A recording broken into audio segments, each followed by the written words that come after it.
Good morning students. Today we'll be continuing Unit 21 Health and Disease. I'm going to continue with the topic obesity. So obesity is a state in which there is an accumulation of excess body fat with an abnormal increase in body weight. So what is obesity? Obesity was traditionally defined as an increase in body weight. There is an adipose tissue called fat reservoirs in which the fats are getting deposited in the human body. When the excess of fat gets deposited in the adipose tissue without burning their calories or fats, our body becomes obese. That is, increase in your body weight abnormally is getting increased. Okay.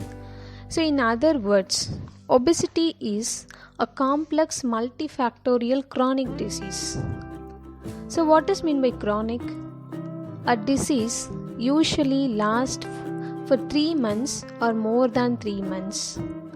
Okay, that is called chronic.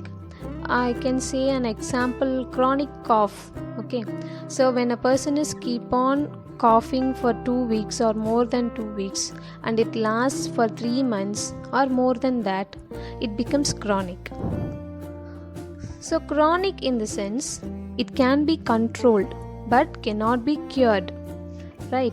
It can be controlled when a person is keep on coughing for 3 months or more than 3 months. The doctor can control his cough. Okay, he cannot cure it completely. It can be controlled. So other chronic diseases such as cancer, diabetes, heart disease. So when a person is having a sugar, he can control it by taking insulin. Okay, but it cannot be cured. If it is identified in a starting stage, it can be cured. Okay, so cancer also likewise. Also the heart disease. So multifactorial disease. So what is meant by multifactorial disease? This is caused by the environment and genetic factors. They have given you here, obesity is a complex multifactorial chronic disease.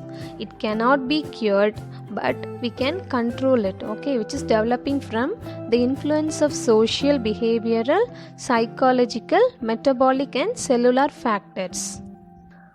So we can face obesity due to our lifestyle and diet also. Okay, so more adults in the workforce combined with long work hours and their commutes, they won't have a proper meals at their homes. They used to take food from hotels or somewhere else. Okay, so also they will consume the portion size of packaged food such as snacks and soft drinks, which have gotten long over the years, which can be stored for long over the years. Okay, so not only adults are facing obesity, children are also facing obesity because the children spend more hours watching television, using computers or playing electronic games, and they are engaging their time in active play and recreation. They are not engaging themselves in recreations and active playings. Okay.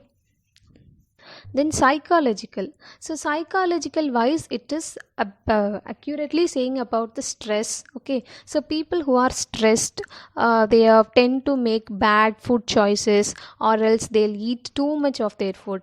So eating lesser, also eating too much can also gain weight. Okay, so stress causes the release of stress hormone. I think you might have studied in your previous lesson, that is called cortisol. Okay, so it is helping to release the fatty acid from storage, and it is relocates them to fat cells deep into the abdomen. Okay, so their belly fat is getting bigger and bigger.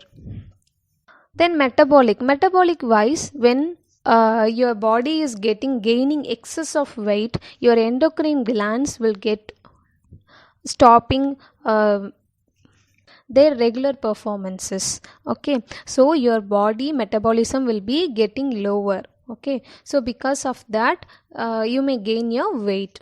And the cellular factors. So obesity occurs if intake of calories is more than the expenditure of energy. So obesity is generally caused by eating too much and moving too little.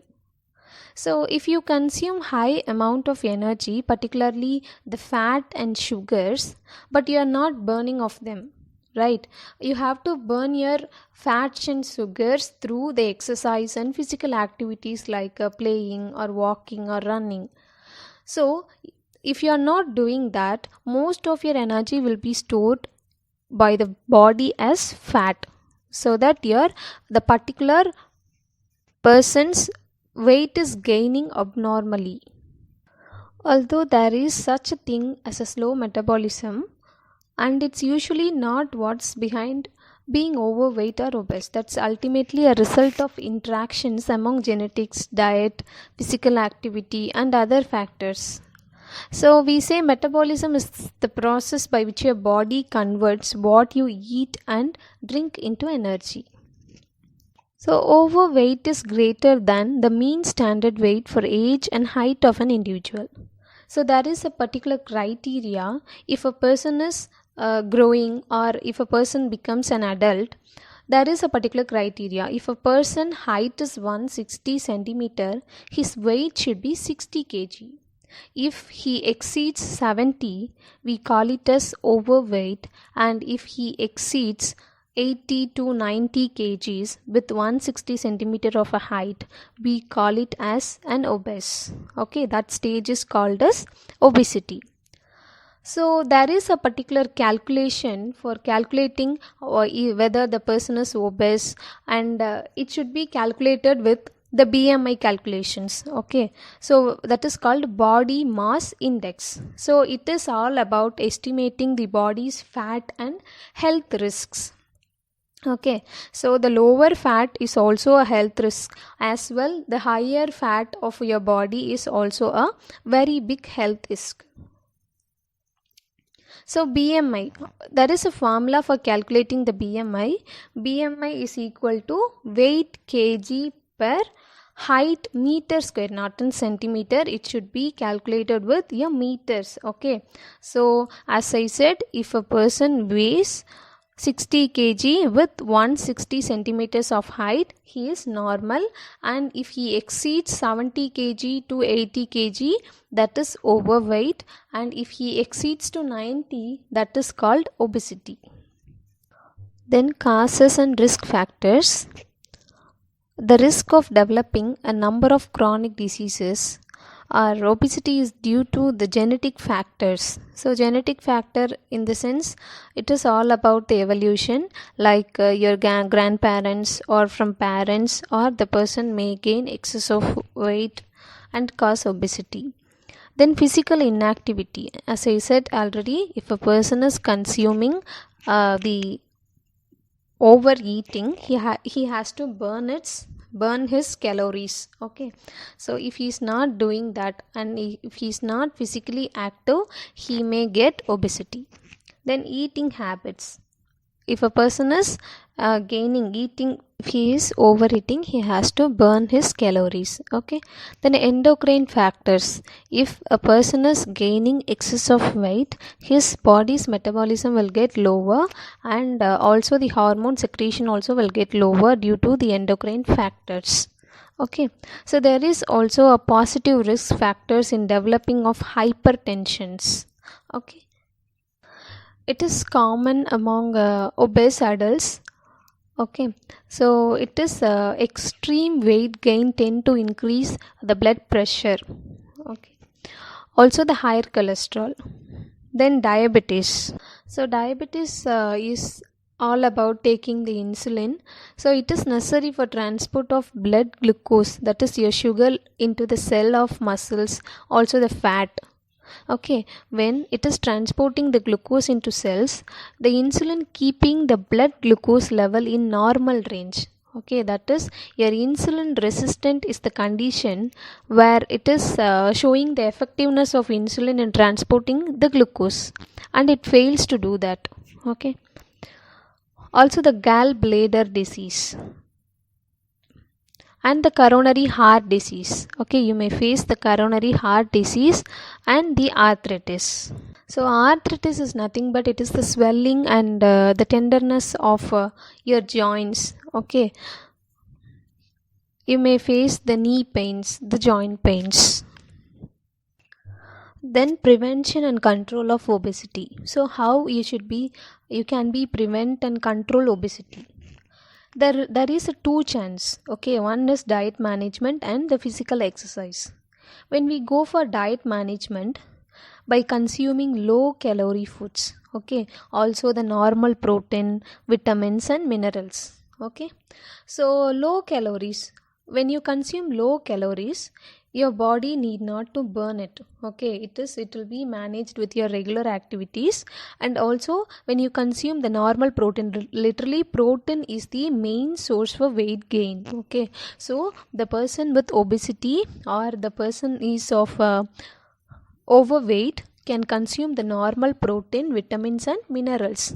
Okay, they should avoid the carbohydrates and fat. Okay, because it is converting as because the carbohydrate, the sugar is converting into the fat. Okay, then also they should avoid high fiber diet. Okay, wow, it can it can prevent overweight. Okay, so calorie restriction for weight reduction is safe and most effective.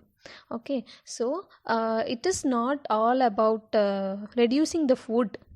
Okay, it is about reducing the proteins, calories. Okay, low calorie foods, low protein foods, and also low carbohydrate, sugar, etc. Okay, then physical exercise.